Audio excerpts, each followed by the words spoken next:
समाचारमा स्वागत छ। सुरु गरौं मुख्य समाचारबाट। आज 246 जना कोरोना संक्रमित बढे। भारतीय कामदारको अवैध प्रवेशले महामारी नियन्त्रणमा चुनौती। समुदायमा संक्रमण फैलिएको पर्सामा उच्च स्तरीय टोली परिचालन।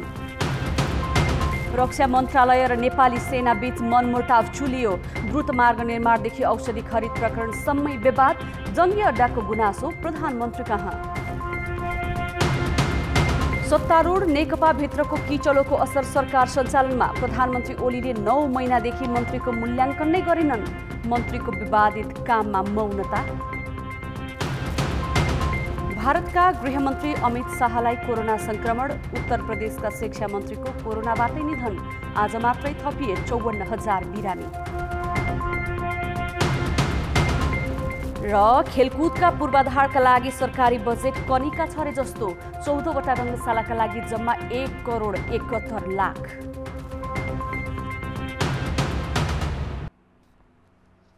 नेपालमा पछिल्लो 24 घण्टामा कोरोना भाइरसका 246 जना नयाँ संक्रमित थपिएका छन्। संक्रमितको संख्या 20,332 पुगेको छ। पर्सामा सबैभन्दा धेरै 81 जना संक्रमित थपिएका छन्। 8,861 जनाको परीक्षण गर्दा पर्सा र धनुषापछि काठमाडौँमा सबैभन्दा बढीमा भाइरस देखिएको छ।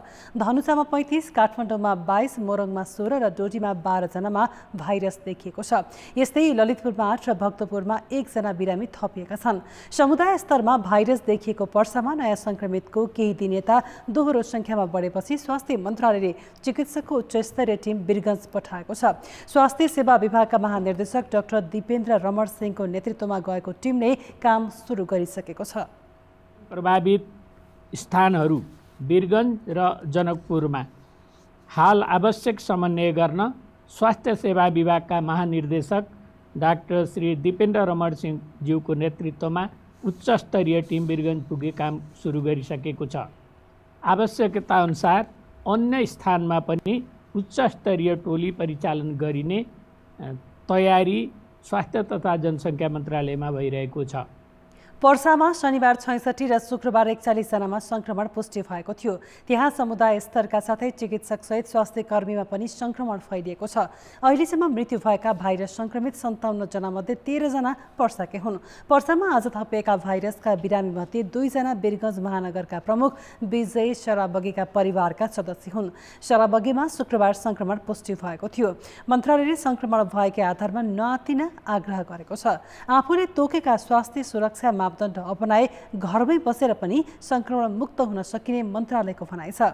मन्त्रालयले नमुना परीक्षणमा आरडीटी विधि प्रयोग नगर्न सबै प्रदेश, स्थानीय तह र अस्पतालसँग पुनः आग्रह पनि गरेको छ। सत्तारूढ नेकपाका अध्यक्षद्वय केपी शर्मा ओली र पुष्पकमल दाहाल 6 दिनपछि छलफलमा बसेका छन्। ओलीको राजीनामा माग र स्थायी समिति बैठक स्थगनपछि उत्कर्षमा पुगेको विवाद समाधानका लागि उनीहरूले आज 3 घण्टा लामो छलफल गरेका छन्। ओली र दाहालले आज प्रधानमन्त्री निवास बालुवाटारमा बिहान 10 बजेदेखि दिउँसो 1 बजेसम्म गरेको छलफलमा वरिष्ठ नेता झलनाथ खनाल र पार्टीका संसदीय दलका उपनेता सुभाष नेम्बाङ पनि सहभागी थिए। छलफलमा ओली र दाहाल दुवैले आफ्नो अडान दोहोर्याए। दाहाल, खनाल र अर्का वरिष्ठ नेता माधव कुमार नेपालले असार 17 गतेको स्थायी समिति बैठकमा अध्यक्ष र प्रधानमन्त्री दुवै पदबाट ओलीको राजीनामा मागेका थिए। तर ओलीले कुनै हालतमा राजीनामा नदिने बताउँदै आएका छन्। शक्ति बाँडफाँडका विषयमा सहमति नभए पनि आजको छलफलमा ओली र दाहाल दुवैजना नरम रूपमा प्रस्तुत भएको एक नेताले जानकारी दिए। उनका अनुसार दुई अध्यक्षबीच भोलि पनि छलफल हुनेछ। छलफललाई निरन्तरता दिएर निष्कर्षमा पुग्न ओली र दाहाल दुवै सहमत भएका छन्। दाहालको सचिवालयले विवाद समाधानका लागि आजबाट पहल सुरु भएको जनाएको छ। राजीनामा मागेपछि विवाद उत्कर्षमा पुगेका बेला मंगलबार बोलाइएको स्थायी समिति बैठक ओलीले एकपक्षीय ढङ्गले स्थगित गरेका थिए। तर दाहालले भने प्रधानमन्त्री निवासमै बैठक सञ्चालन गरेका थिए। त्यसपछि दुई अध्यक्षबीच संवाद हुन सकेको थिएन। विवाद सटाउने विषयमा अध्यक्षको तहमा कुरा नमिलेकाले असार 10 गते सुरु भएको स्थायी समिति बैठक नै अनिश्चित बनेको छ। स्थायी समितिको बैठक 7 पटक स्थगित भइसकेको छ। सरकारका काम कारबाही प्रभावकारी बनाउन भन्दै मन्त्रीसँग कार्य सम्पादन करार सम्झौता गर्नेदेखि सफ्टवेयर मार्फत काम मूल्याङ्कन गर्न सुरु गरेका प्रधानमन्त्री केपी शर्मा ओली अहिले निष्क्रिय जस्तै छन्। हरेक महिना सबै विभागीय मन्त्रालयको प्रगति समीक्षा गर्ने उद्घोष गरेका उनले 9 महिना एक पटक पनि समीक्षा नगरी गुजारिसकेका छन्। त्यति मात्र होइन, महामारी नियन्त्रणमा विभागीय मन्त्री विवादमा मुछिँदा समेत उनले हस्तक्षेपकारी भूमिका खेलेका छैनन्।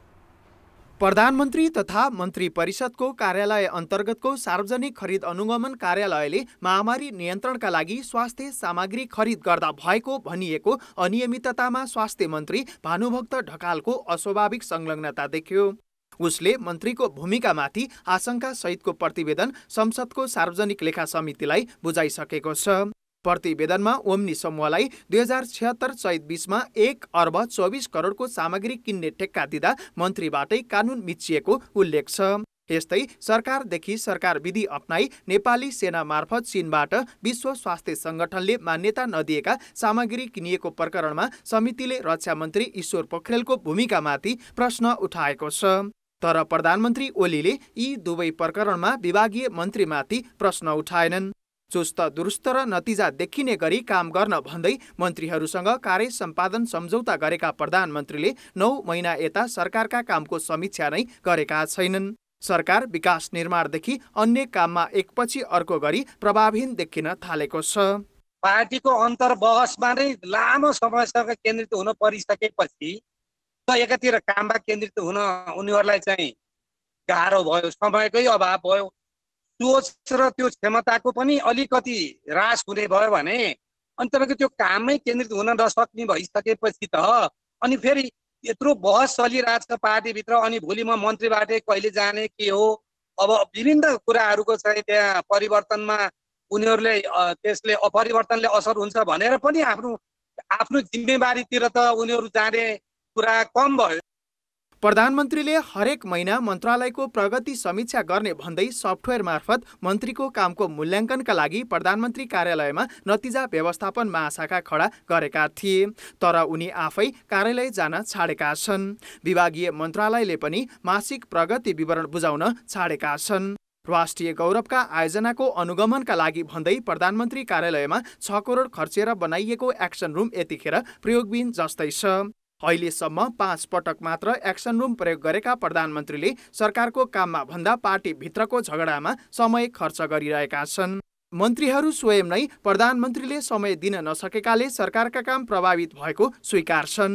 पार्टीभित्र विवाद भइरहँदा, पार्टीभित्र विभिन्न विषयहरूमा छलफल भइरहँदा उहाँ प्रभावित नहुने भन्ने कुरा हुँदैन। प्रभावित हुनुहुन्छ र जिम्मेवारीको हिसाबले 1 नम्बरको अध्यक्ष भनेपछि आवश्यक पहल कदम लिने, यसलाई मिलाउनको निम्ति पहल गर्ने र समाधान दिने कामको भने उहाँको दायित्व र त्यसै कारणले उहाँले अलिकति जब पार्टीमा अनपेक्षित ढङ्गले विवाद सुरु भयो, यद्यपि समय सापेक्ष थिएन त्यो, तर अनपेक्षित ढङ्गले भए पनि उठ्यो नि, उठिसकेपछि त्यसलाई छलफल गर्नुपर्ने, समय म्यानेज गर्नुपर्ने, त्यो हिसाबले अलिकति उता केन्द्रित हुन पर्यो। त्यो स्वाभाविक कुरा हो। गत आर्थिक वर्ष इतिहासमा सबैभन्दा कम विकास बजेट खर्च भयो। सबै मन्त्रालय आफ्नो जिम्मेवारीमा चुके, तर कामकै समीक्षा नहुनुले मन्त्रीसँगको कार्य सम्पादन सम्झौता यतिखेर औचित्यहीन ठहरिएको छ। कान्तिपुर समाचारका लागि क्यामेरामा श्याम श्रेष्ठका साथ बाबुराम तिमिल सिन्हा, काठमाडौँ। अब बाँकी समाचार। उप प्रधानमन्त्री तथा रक्षा मन्त्री ईश्वर पोखरेल र प्रधान सेनापति पूर्णचन्द्र थापा बीच द्वन्द्व बढेको छ। उनीहरूले आफूहरू बीचको द्वन्द्व ती निकायका उच्च अधिकृतकै सामुन्नेमा सार्वजनिक गरिसकेका छन्। रक्षा मन्त्रीले प्रधान सेनापतिमाथि समयअनुसार काम गर्न नसकेको आरोप लगाएका छन् भने प्रधान सेनापतिले चाहिँ अनावश्यक रूपमा हस्तक्षेप गरी सङ्गठनलाई नै विवादमा पारेको भन्दै असन्तुष्टि पोखेका छन्। यसरी आरोप प्रत्यारोपकै तहमा ओर्लिने स्थिति किन आयो त? शुक्रबार रक्षा मन्त्रालयमा मन्त्रालय स्तरको विकास समस्या समाधान समितिकै बैठक थियो। बैठकमा प्रधान सेनापति पूर्णचन्द्र थापासहित सेनाका उच्च अधिकृत पनि सहभागी थिए। त्यहाँ रक्षा मन्त्री ईश्वर पोखरेल र प्रधान सेनापति थापाले एकअर्कामाथि आरोप प्रत्यारोप लगाउने तहको अभिव्यक्ति दिए। उपप्रधान तथा रक्षा मन्त्री पोखरेलले काठमाडौँ तराई द्रुत मार्गमा काम गर्न नसकेको भन्दै असन्तुष्टि मात्रै पोखेनन्, पुरानै ढर्नामा चल्न खोजेको आरोप पनि लगाए। त्यो लकिरका फकिर भनेको के हो भने, कुनै जोगीले भिक्षा माग्न हिँड्यो भने बिहान पनि त्यही बाटो, फिर्दा बेलुका पनि त्यही बाटो, सधैँभरि त्यही बाटो मात्रै हिँडिरह्यो भने उसले भिक्षा पाउँदैन अरे। अनि उसले ट्र्याक चेन्ज गरिरहनुपर्छ त्यो भिक्षा माग्ने जोगीले पनि।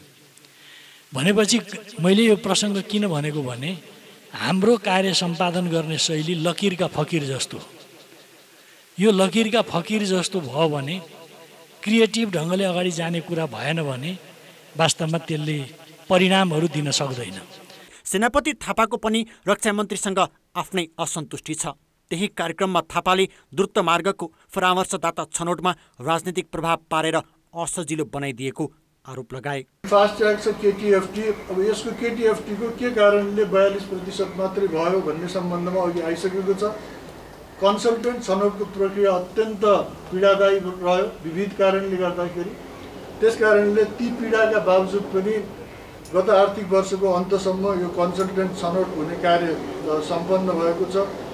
त्यसमा म अरू गहिराईमा जान चाहन्न, तर फेरि खोकनाको जग्गाको कारणले पनि त्यसलाई चाहिँ अलिकति हामीलाई नेपाली सेनालाई र नेपाली सरकारलाई नै यसले गम्भीर बनाएको छ।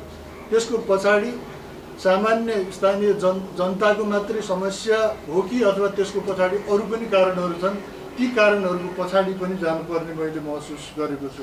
रक्षा मन्त्री र सेनापति सम्बन्ध द्रुत मार्गका कारण मात्रै बिग्रिएको होइन। खास गरी कोरोना भाइरस संक्रमण रोकथामका लागि चाहिने स्वास्थ्य सामग्री खरिद प्रकरणपछि यी दुईको सम्बन्धमा चिसोपना बढेको हो। पोखरेलकै इच्छामा चैत तेस्रो साता मन्त्री परिषदले सरकार विधिमा सेना मार्फत सामग्री किन्ने निर्णय गर्यो। तर रक्षा मन्त्रीले विवादमा मुछिएको ओम्नी समूहले ल्याएका सामग्री नसकिएसम्म सेनालाई चीनबाट सामान ल्याउनै दिएनन्। सेनाले पहिलो उडानमै पिसिआर किट सहितका सामान लिन नेपाल वायुसेना निगमको जहाजमा मेजरको नेतृत्वमा टोली पठाएको थियो। तर उडान पिसिआर किट नलिकन आयो। त्यही कारण सेना विवादमा पर्यो। तर रक्षा मन्त्रीले त्यसको कतै जवाफ दिएनन्। यही बिन्दुबाट रक्षा मन्त्री र प्रधान सेनापति बीचको सम्बन्ध चिसिएको हो। त्यति मात्रै होइन, संगठनको नीति परिवर्तनका लागि तयार पारेको मस्यौदा सेनापतिको जानकारी बिनै रक्षा मन्त्री कहाँ पुग्यो। यही कारण चेन अफ कमान्ड उल्लङ्घन गरेको अभियोगमा सेनापतिले एकजना सहायक रथी र महासेनानीलाई बर्खास्तै गरे। प्रधान सेनापतिले रक्षा मन्त्रीका कारण काम गर्न असहज हुनुका साथै संगठन नै विवादित हुन पुगेको भन्दै गुनासो प्रधानमन्त्रीलाई भेटेरै गरिसकेको स्रोतले बताएको छ। अब विभागीय मन्त्री र सेनापति बीच मनमुटाव व्यवस्थापनको जिम्मा प्रधानमन्त्रीको काँधमा आएको छ।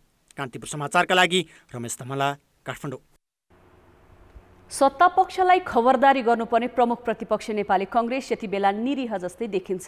कतिसम्म भने भ्रष्टाचार प्रकरण र स्वास्थ्य सुरक्षामा देखिएको लापरवाही विरुद्ध प्रमुख प्रतिपक्षले खासै केही गर्न सकेको देखिन्न। बरु एकजना युवाले बसेको अनसनबाट राजनीतिक लाभ उठाउन भने कांग्रेस सभापति नै सक्रिय भएका छन्। प्रमुख प्रतिपक्ष नेपाली कांग्रेसका सभापति शेरबहादुर देउबा शुक्रबार काठमाडौँको बसन्तपुर पुगेर 100% पीसीआर परीक्षण लगायतका मागसहित अनसनमा बसेका युवालाई भेटेर आन्दोलनमा ऐक्यबद्धता समेत जनाए। उनी मात्र होइन, कांग्रेसका धेरै जसो नेताले अनसनरत युवालाई भेटेर सरकार विरुद्धको आन्दोलनमा समर्थन जनाएका छन्।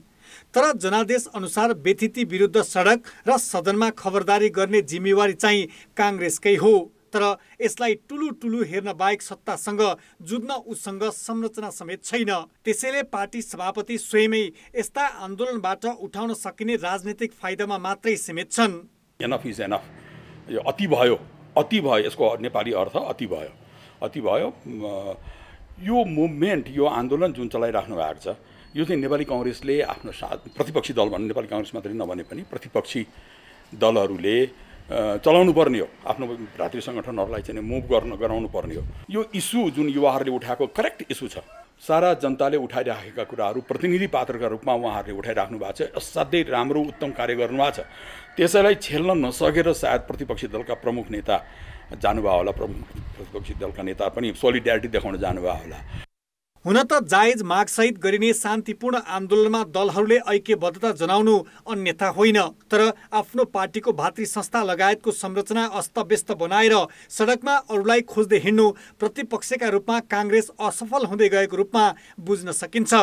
नेपाली काङ्ग्रेसले देशको लागि के गर्ने, देशको उन्नयनका लागि के गर्ने, समृद्धि प्राप्त गर्नका लागि के गर्ने भन्ने कुरा भन्दा पनि, जनताका बारेमा बोल्ने कुरा भन्दा पनि भागभण्डाभन्दा बाहिर गएर कुनै दिन पनि आवाज उठेका मैले पाएन। र जति नोट अफ डिसेन्ट लेखेका छन्, जति मिटिङहरू बहिष्कार भएका छन्, त्यो कुनै सङ्गठन बलियो बनाउनका लागि जनताका पक्षमा भन्दा पनि व्यक्तिगत गुट बलियो बनाउनका लागि यो कामले मेरो लागि फाइदा भएन भन्ने सोचबाट प्रेरित भएका जसरी आवाजहरू हामीले सुन्ने गरेका छौँ, त्यो नै हाम्रो लागि साङ्गठनिक विडम्बनापूर्ण कुरा हो। र पार्टी प्रमुख प्रतिदलको भूमिका निर्वाह गर्न नसक्नुको कारण पनि यही भागभण्डार ग्रुपिजम हो जस्तो लाग्छ मलाई। कोरोना महामारी, लकडाउनको असर, भ्रष्टाचार र अनियमितताका प्रकरण अनि सत्ता र शक्तिको लडाईँले नेकपाकै कारण आम जनता निराश हुँदा पनि प्रतिपक्ष भने यस्ता व्यथितलाई नदेखे झैँ गरिरहेको छ। स्वतस्फूर्त समूहले सरकारलाई झुक्न बाध्य पार्दा समेत काङ्ग्रेस नेतृत्व आन्दोलनकारीलाई फेटेर हाम्रो समर्थन छ भन्दै निरीहता प्रदर्शन गरिरहेको छ। यस्तो कार्यशैलीले प्रमुख प्रतिपक्षको साख जोगाइराख्न सक्ला र? कान्तिपुर समाचारका लागि क्यामेरामा पशुपति बुढाथोकीका साथमा डिपी उपाध्याय र नवराज पाण्डे, काठमाडौँ। राष्ट्रिय परीक्षा बोर्डले यसपालि 10 र 11 कक्षाको परीक्षा नलिने निर्णय गरिसकेको छ। विद्यार्थीले भने परीक्षा शुल्कका नाममा करिब 1 अर्ब रुपैयाँ यसअघि नै बुझाइसकेका छन्। त्यो रकम विद्यार्थीले फिर्ता पाउँछन् वा बोर्डले आफू खुसी खर्च गर्छ। 10 कक्षाको अन्तिममा लिने एसई र 11 कक्षामा लिने बोर्ड परीक्षाका लागि 9 लाख भन्दा बढी विद्यार्थीले राष्ट्रिय परीक्षा बोर्डमा परीक्षा शुल्क बुझाएका थिए। एसईका लागि 4,82,000 विद्यार्थीले जनही 850 रुपियाँका दरले 40 करोड 97 लाख र 11 कक्षाको परीक्षाका लागि 5,28,000 विद्यार्थीले जनही 1,000 रुपियाँका दरले 52 करोड 80 लाख रुपियाँ बुझाएका थिए। यसबाहेक प्राविधिक विषयका विद्यार्थीसँग प्रयोगात्मक परीक्षाका नाममा 1 करोड रुपियाँ भन्दा बढी उठाइएको थियो। तर एसईको चैतमा र 11 कक्षाको वैशाखमा तय गरिएको परीक्षा हुन सकेन। कोरोना महामारीका कारण सरकारले दुवै परीक्षा नलिने र आन्तरिक मूल्याङ्कनका आधारमा प्रमाणपत्र दिने निर्णय गरे अनुसार अहिले नतिजा सार्वजनिक गर्ने तयारी भइरहेको छ। परीक्षा नै नभएकाले शुल्क फिर्ता पाउनुपर्ने विद्यार्थी र अभिभावकको माग छ। इक्जामको लागि 600 तिरेछौँ। अब हाम्रो के हो भन्दाखेरि अब सरकारले फिर्ता गरिदिनु भयो भने चाहिँ हामीले हैन अब त्यो दोहोरो पैसा तिर्नु नपरोस् हैन। अब स्कुलले इक्जाम लिने भयो भने त अब फिर्ता गरिदिनु परिहाल्यो। कक्षा 11 का विद्यार्थी भाइ बहिनीहरूको अब इक्जाम नहुने भइसकेको अवस्थामा जुन 11 को भाइ बहिनीहरूले इक्जामको नाउँमा सरकारलाई बुझाएको रकम चाहिँ जाँच नहुने भएपछि स्वयं अभिभावकहरूलाई फिर्ता दिनुपर्छ। तर परीक्षा बोर्डले भने शुल्क फिर्ता गर्ने बारेमा छलफलसम्म गरेको छैन। परीक्षा नभए पनि प्रश्नपत्र र उत्तर पुस्तिका छपाईमा रकम खर्च भएको उसको भनाइ छ। उत्तर पुस्तिका छपाइसक्यौँ, प्रश्नपत्र निर्माण गरिसक्यौँ र परीक्षाको सम्पूर्ण हामी तयारीमा थियौँ र तयारीमा हुँदाहुँदै बिचमा लकडाउन भयो र हामीले परीक्षा यो बाध्यतावश परीक्षा स्थगित गर्नु पर्यो र अब विद्यार्थीलाई यो चाहिँ हामीले जुन खर्च भएको हो हामी चाहिँ त्यो विषयमा छलफलमा छौँ र यो विद्यार्थीलाई फिर्ता गर्ने हामी उसमा छौँ। तर अब चाहिँ यो खर्चहरू सबै निकालेर, किनभने आखिर केही पर्सेन्ट त खर्च भइसकेको छ। उत्तर पुस्तिका अर्को वर्ष प्रयोग गर्न मिल्छ। परीक्षामा ठुलो रकम खर्च हुने उत्तर पुस्तिका छपाई र परीक्षणमा हो। तर परीक्षा नै नभएकाले परीक्षणको आवश्यकता नै परेन। यसैले परीक्षा बोर्डले विद्यार्थीबाट उठाइएको 94 करोड रुपियाँ भन्दा बढी झ्वाम पार्ने भन्दा या त फिर्ता गर्ने या त अर्को वर्षको परीक्षामा समायोजन गर्ने विकल्पबारे सोच्नुपर्छ। कान्तिपुर समाचारका लागि क्यामेरामा विनोद कोजुका साथ नारायण किलम्बु, काठमाडौँ। कानुन व्यवसायको छाता संगठन नेपाल बार एसोसिएसनले जुनसुकै अदालतले गरेका विवादित फैसला अध्ययन गर्ने भएको छ। सर्वोच्च अदालतले सशस्त्र प्रहरी बलका पूर्व डिआइजीको सजाय घटाइदिएपछि चर्को विरोध भइरहेका बेला बारले जुनसुकै अदालतले गर्ने विवादित फैसला अध्ययन गर्ने निर्णय गरेको हो। बारले आज प्रेस विज्ञप्ति जारी गरी विसङ्गतिजन्य फैसला भएको पाइए आफू कहाँ पठाइदिन भनेको छ। न्यायपालिकाले स्वतन्त्रता, सक्षमता, निष्पक्षता तथा न्यायिक सद्विवेकका आधारमा कानुन बमोजिम न्याय सम्पादन गरेको महसुस नभएको बारको भनाइ छ। सर्वोच्च र मातहतका अदालतबाट भएका आदेश र फैसलामाथि विरोध भइरहेको विषयमा आफ्नो गम्भीर ध्यान आकर्षण भएको विज्ञप्तिमा उल्लेख छ। उसले अदालतका आदेश र फैसलामा बौद्धिक बहस छलफल हुन सक्ने पनि बताएको छ। जलवायु परिवर्तनका कारण कतिपय खानेकुरा लोप हुँदैछन्। विभिन्न अध्ययनले उर्वर भूमि घट्दै गएको र कफी, आलु, केरा लगायतका कृषिजन्य वस्तु लोप हुने देखाएका छन्। जङ्गली प्रजातिका अधिकांश कफी 60 वर्षपछि लोप हुने विज्ञहरूको दाबी छ। नेपालमा चाहिँ के कस्तो प्रभाव पर्छ त? कफी निर्यातमा Ethiopia, Brazil, Vietnam, Cambodia, Indonesia र युगान्डा विश्वमै अग्रणी मानिन्छन्। तर तापमान बढेकाले यी मुलुकमा कफी उत्पादन घट्दै गएको छ। अमेरिकी तथा बेलायती विशेषज्ञको अध्ययन प्रतिवेदन अनुसार कफी नै लोप हुन्छ। बढ्दो तापमानको असर कफीका साथै केरा र आलुका पुराना प्रजाति पनि 50 देखि 60 वर्षभित्र लोप हुने र नयाँ प्रजातिले उपयुक्त भूमि नै नपाउने दाबी अध्ययनमा गरिएको छ। बजारमा वार्षिक लगभग 22 मेट्रिक टन नेपाली कफीको माग छ, तर यहाँ 530 मेट्रिक टन मात्र उत्पादन हुन्छ। भौगोलिक अवस्था र हावापानीका कारण सम्भावना भए पनि वैज्ञानिक ढङ्गले खेती नगरेकाले नेपालले लाभ लिन सकेको छैन। विदेशी अध्ययनले कफी उत्पादन हुने उर्वर भूमिको क्षमता 50% घट्ने चेतावनी दिए पनि नेपालमा भने यसबारे अध्ययन भएको छैन। अरू कन्ट्रीको डाटा हेरेर त्यो आधारमा हामीले यहाँको प्रोडक्सन घट्छ, यहाँको प्रोडक्सन बढ्छ, यो त्यो भन्न चाहिँ मिल्दैन। यसमा यो हामीले गहुँ मकै बारी उत्पादन गरे जस्तो खुला जमिनमा चाहिँ कफी उत्पादन गऱ्यौँ भने त्यो सस्टेनेबल हुने र अहिलेको समस्या पनि नेपालमा त्यो देखिन्छ। टेक्निकल नलेज नभएका केही सङ्घ संस्थाहरूले कफीको जो क्षेत्र विस्तारमा लागेर उनीहरूले एउटा आफ्नो ग्याप गुड एग्रिकल्चर प्र्याक्टिसेसलाई पनि एडप्ट गर्न नसकेको अवस्थाले कफीमा केही समस्याहरू देखिएको छ र त्यो समस्याले कफी लोभै हुन्छ भन्ने चाहिँ त्यो चिन्ताको विषय होइन र यसमा रिसर्चको केही कमी कमजोरी छ। चकलेट उत्पादनका लागि प्रयोग हुने कोकाओ बिरुवा सन् 2050 पछि लोप भइसक्ने दाबी छ। यस्तै अबको 40 वर्षपछि आलु उत्पादनका लागि आवश्यक उर्वर जमिन अभाव हुने अध्ययनमा संलग्न विज्ञहरूको भनाइ छ। नेपालमा हाल धेरै जिल्लामा आलु उत्पादन हुन्छ, तर जलवायु परिवर्तनको प्रभाव कम गर्न र बिउबिजन जोगाउन भने उत्तिकै चुनौती छ। जलवायु परिवर्तनको असर भन्नुहुन्छ भने बिस्तारै देखिन थालेको छ। म चाहिँ त्यो भन्छु है, किन भन्दा गएकै हिउँदमा कुरा गरौँ, हाम्रो तराईतिरको आलु भर्खर खन्ने बेला भएको थियो। हिउँदे वर्षात यति व्यापक भइदियो कि त्यो आलु लगभग सखापै जस्तो भयो र अहिले हामीले यत्रो महँगो आलुको पैसा तिरेर खानु परिरहेको छ। र अहिले गएको असारमा फेरि जेठ असारतिर पनि यस्तो व्यापक पानी परिदियो कि उच्च पहाडी क्षेत्रमा ठ्याक्क खन्ने बेला भएको आलुको फेरि त्यही स्थिति भयो। आलुमा पनि धेरै किसिमले सोच्नुपर्ने, धेरै किसिमले अध्ययन गर्नुपर्ने अवस्था चाहिँ मैले देखेको छु। नेपालमा जलवायु परिवर्तनका कारण कृषि उपजमा के कस्तो असर पर्छ भनेर अध्ययन भएको छैन। विदेशी अध्ययनले खतराको घण्टी बजाएकाले एकातिर अध्ययन आवश्यक छ भने अर्कातिर जलवायु परिवर्तनको प्रभाव कम गर्न र उपाय अवलम्बन गर्न पनि ढिलाइ गर्न हुँदैन। कान्तिपुर समाचारका लागि क्यामेरामा रूपक कोइराला र विकास जोशीका साथमा शर्मिला खनाल, काठमाडौँ।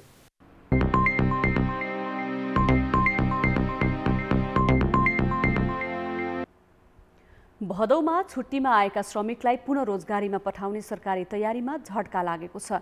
कुवेत सरकारले नेपालसहित 7 देशका श्रमिकलाई कोरोना महामारी रहेसम्म आगमनमा प्रतिबन्ध लगाएको छ भने कोरिया सरकारले कामदार लैजाने परीक्षा लगभग नलिने निश्चित भएको छ। कुवेत सरकारले नेपालसहित 7 देशका नागरिकलाई प्रवेशमा रोक लगाएपछि विदामा आएका करिब 7,000 नेपाली अन्यलमा छन्। उनीहरू कहिले र कसरी रोजगारीमा जोडिने बारे निश्चित छैन। कोभिड महामारी अघि म्यानपावर कम्पनीहरूमा आएको करिब 10,000 कामदारको मागपत्रको अवस्था पनि अन्यलग्रस्त छ। त्यसमाथि नेपाली कामदारको आकर्षक गन्तव्य मुलुक दक्षिण कोरिया सरकारले लिँदै आएको भाषा परीक्षा सञ्चालन लिने कि नलिने टुङ्गो लागेको छैन। उसले एकपटक फर्किएका कामदार फेरि लैजाने परीक्षा नलिने भनिसकेको छ। तर भाषा परीक्षा इपिएसको भने निदो भएको छैन। कोरिया ज्यादै राम्रो हाम्रो रोजगारीको गन्तव्य हो। त्यहाँ केही समस्याहरू देखिएको जस्तो आएको छ। हाम्रो कोभिडकै बिचमा पनि कोरिया सरकारले नेपाली कामदारहरूलाई पुनः सुचारू गरेको थियो। फेरि अहिले यहाँ अन्य केही कारणले गर्दाखेरि रोकिन्छ कि भन्ने कुराहरू आएको छ। यसमा चाहिँ मलाई लाग्छ उच्च तहकै कूटनीतिक प्रयास, राजनीतिक र कूटनीतिक दुईटै प्रयास सँगसँगै गर्नुपर्छ। कोरिया ज्यादै महत्त्वपूर्ण छ र कोरियाको रोजगारी तलमाथि पर्ने भनेको नेपालको वैदेशिक रोजगारीको लागि निकै ठुलो समस्या र धक्का हुन सक्छ। यसमा अलिक गम्भीर रूपमै ध्यान दिनुपर्ने मैले देखेको छु। तर सरकारको तर्फबाट सम्भावित रोजगारीका क्षेत्र पहिचानको काम भएको छैन, न त कूटनीतिक पहल नै भएको छ। भदौ 1 गतेदेखि अन्तर्राष्ट्रिय उडान सुचारू भएपछि अहिले शून्यमा रहेको श्रम बजार 20% उकासिने बताइएको छ। पुनः श्रम स्वीकृतिको काम भइरहेको र करिब 6000ले पुनः श्रम स्वीकृति लिइसकेका छन्। अब बिस्तारै बजार सुचारू हुने सरकारी पक्षको दाबी छ। यदि हामीले इन्टरनेसनल फ्लाइट पनि अब भदौ 1 गतेबाट खुल्ने कुरो छ, नयाँ श्रम स्वीकृति खोल्यौँ भनेदेखि 10 देखि 15% अथवा 20% काम त सुरु भइ नै हाल्छ। अब बाँकी रहेको यत्रो वर्ल्ड क्राइसिस भएको हुनाले केही टाइम त लाग्छ। तर मलाई जहाँसम्म लाग्छ इन्टरनेसनलमा नेपाली कामदारहरूको डिमान्ड अझैसम्म उच्च छ र अहिले हामीले बुझेको सिम्टम अनुसार यो घट्नेवाला छैन। अर्थतन्त्रको मूल हिस्सा ओगटेको रेमिट्यान्स कोरोना संक्रमणसँगै सङ्कटमा पर्न थालेको छ। श्रम गन्तव्य मुलुकबाट कामदार प्रवेशमा रोक लगाउने निर्णयलाई हाम्रो सरकारी पक्षको दाबीले उल्टाउन सक्दैन, तसर्थ यस बारेमा तत्काल कूटनीतिक पहल जरुरी छ। कान्तिपुर समाचारका लागि सुमन पन्त र दीपक आचार्य, काठमाडौँ। नेपाल टेलिकमले कार्तिकदेखि इन्टरनेटको माध्यमबाट प्रसारण हुने आइपीटिभी सञ्चालनमा ल्याउने भएको छ। त्यसका लागि अहिले परीक्षणको काम भइरहेको छ। परीक्षण सफल भई सञ्चालनमा आएपछि ग्राहकले फोनको तारबाट इन्टरनेट सेवा प्रयोग गर्नुका साथै टिभी पनि हेर्न सक्नेछन्। टेलिकमले आइपीटिभी सञ्चालनको योजना अगाडि सारेको 11 वर्ष भयो। योजनाले मूर्त रूप भने बल्ल पाउँदैछ। कार्तिकदेखि सञ्चालनमा ल्याउने लक्ष्यसहित अहिले परीक्षणको काम भइरहेको छ। आइपीटिभीको सेवा टेलिकमको फोनको तारबाट लिन सकिन्छ। यसमा केबल जोड्नुपर्ने वा एन्टेना र डिस राख्नुपर्ने आवश्यकतै हुँदैन। एउटै तारबाट फोन, इन्टरनेट र टिभीको सेवा पाइनेछ। नेपाल टेलिकमले ल्याउन खोजेको आइपीटिभी सेवा अहिले टेस्टिङको फेजमा छ। सामान उपकरण सबै आइसकेपछि टेस्टिङको फेजमा छ अहिले, र टेस्टिङ सकाउने र हाम्रो सिस्टममा स्लाइट मोडिफिकेसन्सहरू गर्ने त्यो सबै काम गर्नको लागि चाहिँ अर्को 3-4 महिना लाग्न सक्छ। भनेपछि आउने दसैँ तिहारसम्ममा नेपाल टेलिकमले आइपीटिभी सेवा देशभरि नै वितरण गर्नको लागि सुरुवात गर्नेछ। आइपीटिभीको गुणस्तर सेटेलाइट प्रविधिमा भन्दा स्तरीय हुने टेलिकमको दाबी छ। अहिले सेटेलाइट प्रविधिमा स्टुडियोबाट भू उपग्रह र त्यहाँबाट घरमा राखेको रिसिभर हुँदै टिभीको सङ्केत आउँछ। पानी पर्दा र हावाहुरी आउँदा सेवा प्रभावित हुन्छ। आइपीटिभीलाई भने बाहिरी वातावरणले प्रभाव पार्दैन। तर अहिलेका टिभी सिधै आइपीटिभी मार्फत हेर्न मिल्दैन। टिभीले उत्पादन गरेका कार्यक्रमलाई डाटा स्ट्रिममा परिवर्तन गरेपछि मात्रै ग्राहक कहाँ पुग्छ। प्रत्यक्ष हेर्न छुटे रेकर्ड गरेर आफूले चाहेको समयमा चाहेको सामग्री हेर्न मिल्छ। टेलिकमले मोबाइल एपबाट पनि हेर्न मिल्ने गरी सेवा सञ्चालनको तयारी गरेको छ। टेलिभिजनको प्रोग्राम जब प्रड्युस हुन्छ, त्यो प्रड्युस भइसकेको प्रोग्रामलाई भिडियो, मुभिज त्यो सबैलाई चाहिँ डेटा स्ट्रिममा कन्भर्ट गरेर अहिले डेटा र भोइसको लागि एफटिटिएच अथवा फाइबर टु द होमको माध्यमबाट जसरी हामीले सेवा उपलब्ध गरिरहेछौँ, त्यो टेलिभिजनको सिग्नललाई पनि डेटा स्ट्रिममा कन्भर्ट गरेर एउटै केबलबाट ग्राहकले उपभोग गर्न सक्छन्। 3वटा सेवा भन्नाले भोइस, डेटा र टेलिभिजन। आइपीटिभीका लागि इन्टरनेट भने अवरुद्ध हुनु हुँदैन। अहिले टेलिकमको इन्टरनेटलाई लिएर ग्राहकको धेरै गुनासो छ। सुस्त भएको गुनासोलाई टेलिकम व्यवस्थापनले व्यवस्था गर्दै आएको छ। ग्राहकलाई आकर्षित गर्ने हो भने अहिलेदेखि नै समस्या समाधानका लागि पहल गर्नुको विकल्प देखिँदैन। अन्यथा टेलिकमको यो योजना सिडिएमए र वाइम्याक्स इन्टरनेट जस्तै असफल नहोला भन्न सकिँदैन। कान्तिपुर समाचारका लागि क्यामेरामा श्याम श्रेष्ठका साथ सुधिल पोखरेल, काठमाडौँ। साताको पहिलो दिन आज शेयर बजारमा 42.78 अङ्कको गिरावट आएको छ। परिसूचक 1400 अङ्कबाट ओर्लिएको छ। बजार खुलेदेखि नै घटेको परिसूचक अन्तिममा 1396.28 अङ्क कायम भयो। 12वटै समूहले परिसूचक घटाएका हुन्। जीवन बीमा समूहको परिसूचकमा सबैभन्दा धेरै 284 र निर्जीवन बीमा समूहको परिसूचकमा 232 अङ्कको गिरावट आएको छ। यस्तै वाणिज्य बैंक समूहको परिसूचक पनि 41 अङ्कले घटेको छ। परिसूचकमा गिरावट आए पनि 1,84,12,00,000 रुपियाँको सेयर किनबेच भएको छ। नेपाल भारत सीमा नाका बन्द छ, तर भारतीय कामदार लुकेछिपी नेपाल छिरिरहेका छन्। उद्योग धन्दामा भारतीय कामदारलाई लगाउँदा युनियनबाजी नहुने र ज्याला पनि कम दिए पुग्ने भएकाले उद्यमीहरू भारतबाटै कामदार ल्याउन चाहन्छन्। लकडाउनपछि खुलेका उद्योग व्यवसायमा लुकेछिपी भारतीय कामदार भित्राउँदा सीमावर्ती क्षेत्रमा कोरोनाको महामारी भुसको आगो झैँ फैलिएको छ।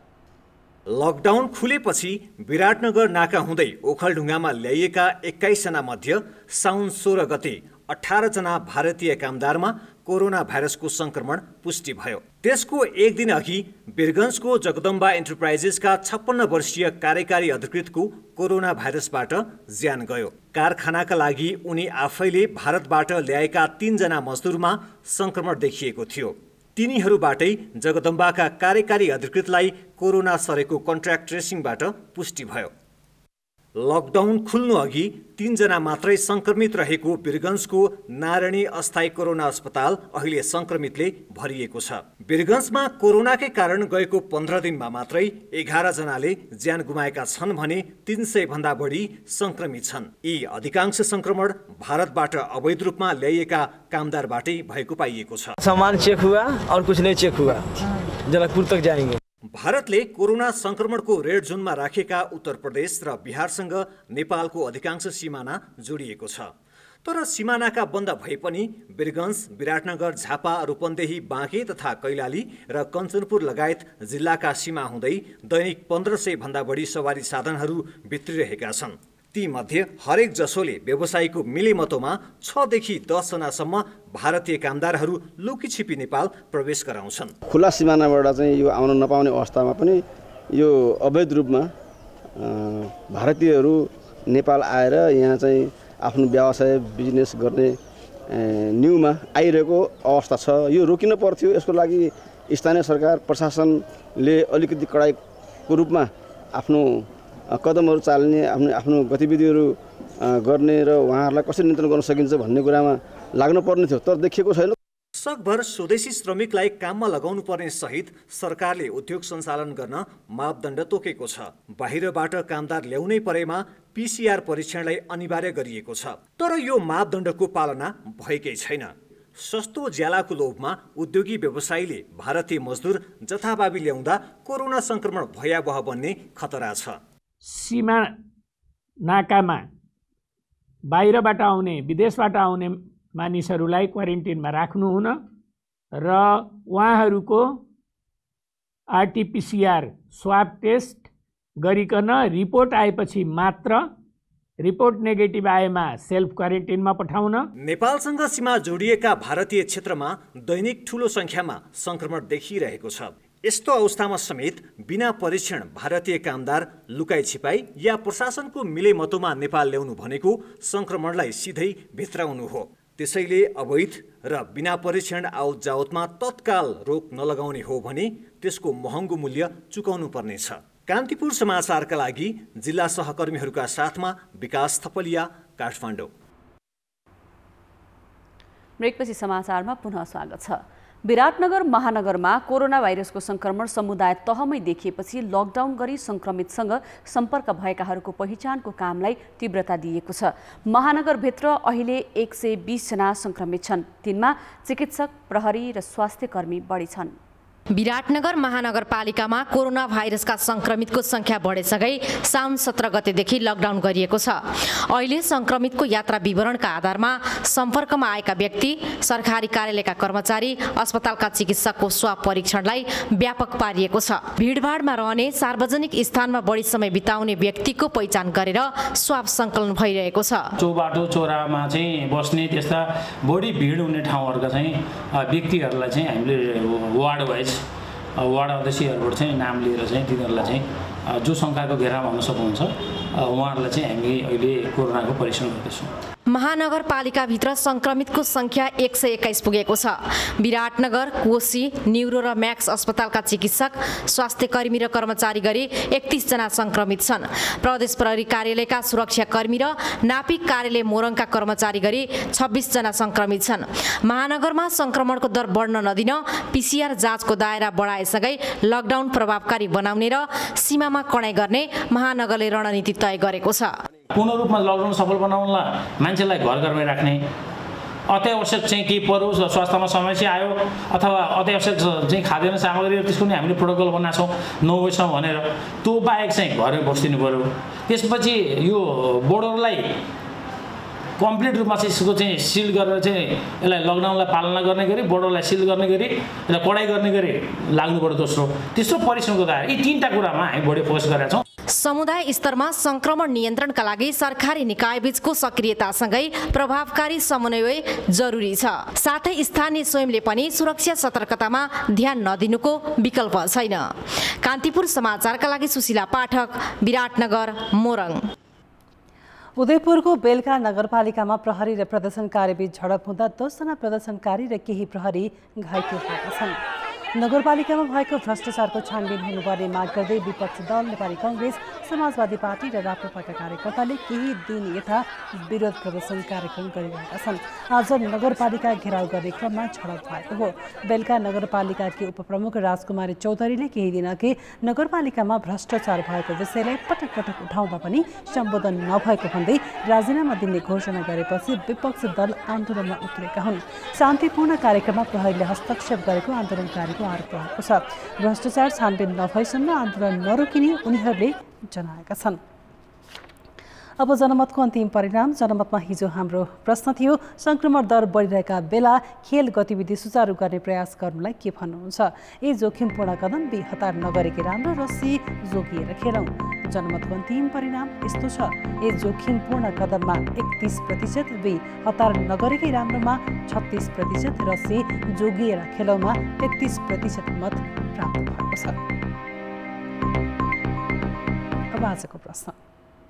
जनमत हाम्रो प्रश्न छ, प्रधानमन्त्रीले मन्त्रीहरूको कामको किन मूल्याङ्कन नगरेका होलान्? ए पार्टीभित्रको किचरोले, बी फुर्सदै नभएर, र सी महामारीको प्रभाव। जनमतको अन्तिम परिणाम भोलि साँझ 8 बजेको कान्तिपुर समाचारमा प्रसारण गर्नेछौँ। कृपया 34001मा SMS गरी आफ्नो मत व्यक्त गर्नुहोला। अब जनताको आवाज। हामीले मोरङमा सोधेका छौँ, दक्षिणी सीमा नाकाबाट स्वास्थ्य परीक्षण नगरी मानिसहरू आउन दिनुलाई के भन्नुहुन्छ?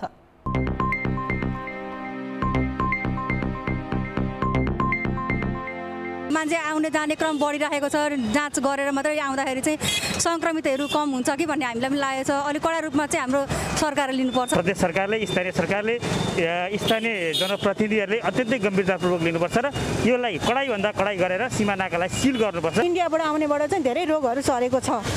यो हाम्रो जुन पनि यो दक्षिणपट्टि यो 8वटा सीमा नाकाहरू छन् त्यसलाई चाहिँ हामीले एकदमै सुरक्षित तवरले गर्नुपर्छ। इन्डियामा अलि जसरी बढिरहेको छ यो सङ्क्रमणको दर, यसलाई हेर्दाखेरि चाहिँ यो नाकाहरू चाहिँ अलि नियन्त्रण नै गर्नुपर्ने हो। एकदम जोखिमपूर्ण कुरा हो। अब यसले चाहिँ जोखिम बढाउँछ। कोरोनाको महामारी का बेला सीमा नाका बन्दै गर्नुपर्छ। सीमा क्षेत्रबाट जुन निर्वाध रूपमा भारतीयहरू आवाजावत जुन भइरहेछ, हामी नेपालीहरू पनि आवाजावत भइरहेछ, त्यसलाई चाहिँ झन् विराटनगर चाहिँ अझ पनि बढी खतरामा भयो जस्तो हामीले महसुस गरेका छौँ। चेक जाँच गरेर आउनुपर्छ, अन्यथा आउनु दिनु हुँदैन। चेक जाँच गर्ने मान्छे नै छैन, नभए त हेर्नुहोस् सबै मान्छे मास्क सुद्धा मान्छे पर्याप्त रूपमा लगाइरहेको छैन। कोरोना भाइरसको सङ्क्रमित बढेको यसले अब कसैलाई काहीँ जान काहीँ छुन के गरेर पनि हामीलाई दिनका दिन डर भइरहेको छ। त्यसले गर्दाखेरि सीमा क्षेत्रबाट चाहिँ अब एकदम कडा रूपमा जाँच परिचालन गरिसकेर मात्र नेपालमा प्रवेश गराइयो।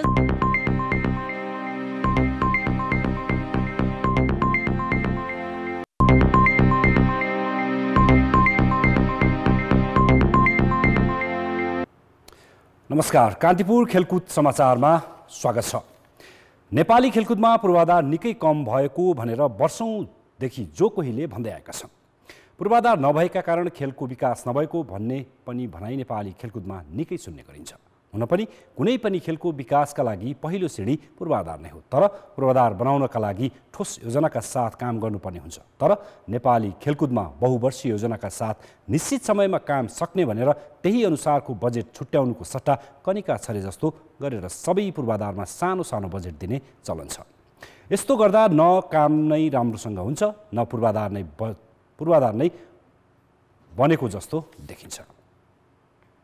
ललितपुरको च्यासल फुटबल मैदानलाई अन्तर्राष्ट्रिय स्तरको प्रशिक्षण गर्न मिल्ने रङ्गशाला बनाउन थालेको 4 वर्षभन्दा बढी भयो, तर अझै पुरा भएको छैन।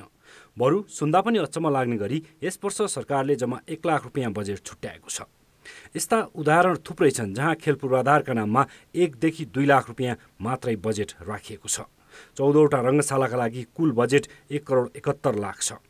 दक्षिण एसियाली खेलकुद सागका बेला हतार बनाइएको दशरथ रङ्गशालाका लागि पानी छेक्न गेट र सुरक्षा गार्ड भवन बनाउन कुर्सी तथा CCTV र मर्मत सम्हार गर्नका लागि भन्दै 3 शीर्षकमा जम्मा 1 करोड 70 लाख रुपियाँ बजेट छुट्याएको छ। राजनीतिक स्वार्थ, सबैको चित्त बुझाउने र काम देखाउनकै लागि कनिका छरे झैँ पैसा छर्ने यस्तो प्रवृत्तिका कारण मुलुकभर अधिकांश खेल पूर्वाधार वर्षौंदेखि अलपत्र छन्। प्रत्येक जिल्लाले बजेट माग्ने, प्रत्येक एरियामा गएको बजेट माग्ने, नगरले बजेट माग्थ्यो। त्यसले गर्दाखेरि धेरै पोलिटिकल प्रकृतिका पनि भयो, अलिकति खेलकुदको क्षेत्रमा भएको कारणले सबै जिल्लालाई इन्कर्पोरेट गरौँ भनेर बजेट छर्ने जुन प्रवृत्ति चाहिँ राष्ट्रिय खेलकुद परिषदको त्यो पुरानै प्रवृत्ति हो। खेलकुद पूर्वाधारमा केन्द्र सरकारको बजेटको कनिका छोराईको सिको प्रदेश सरकारले पनि गरेका छन्। कुनै पनि प्रदेशले निश्चित पूर्वाधार निर्माणका लागि ठोस बजेट हाल्न सकेको छैन। खेल क्षेत्रका काम थालेका कतिपय स्थानीय तहको हालत पनि उस्तै छ। पोलिटिकल प्रकृतिका जुन कनिका छर्ने त्यसलाई तत्काल बन्द गर्नुपर्छ। अब सानो ग्राउन्ड बनाउने, ग्राउन्ड मेन्टेनेन्सका बजेटहरू बाहेक र जुन मेन चाहिँ अब प्रादेशिक स्तरले राष्ट्रिय लेभलका कुन रङ्गशाला हो, राष्ट्रिय लेभलका कवड कुन हो, प्रदेश स्तरका कवड कुन हो होइन, प्रदेश स्तरका रङ्गशाला कुन हो, क्षेत्रीय स्तरका कुन हो भनेर यो सबैलाई एक किसिमको मास्टर प्लान अन्तर्गत राखेर बजेट विनियोजन गर्यो भने त्यो देखिन्छ पनि र वर्केबल पनि हुन्छ। अथवा के हुन्छ भन्दा सानो बजेट हुँदाखेरि बनाउँदै जाने बिग्रिँदै जाने, बनाउँदै जाने बिग्रिँदै जाने सम्भावना चाहिँ एकदमै धेरै रहन्छ। यो शैलीले के देखाउँछ भने खेलकुदको पूर्वाधार सरकारको प्राथमिकतामै छैन। जब पूर्वाधार निर्माणमै पर्याप्त लगानी हुँदैन तबसम्म खेल क्षेत्रको विकास पनि नारामा मात्रै सीमित हुनेछ।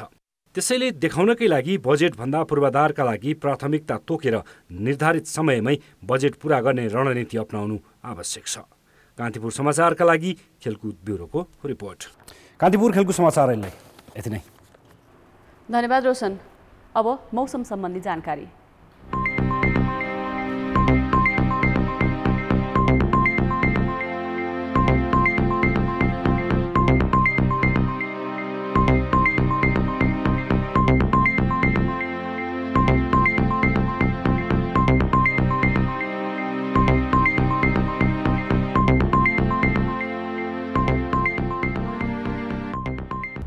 कान्तिपुर समाचार अहिलेलाई सकियो। अब हाम्रो अर्को समाचार बुलेटिन राति 10:30 बजे अङ्ग्रेजी र 11 बजे नेपाली भाषामा हुनेछ। कान्तिपुर टेलिभिजन हेर्दै गर्नुहोला। नमस्ते।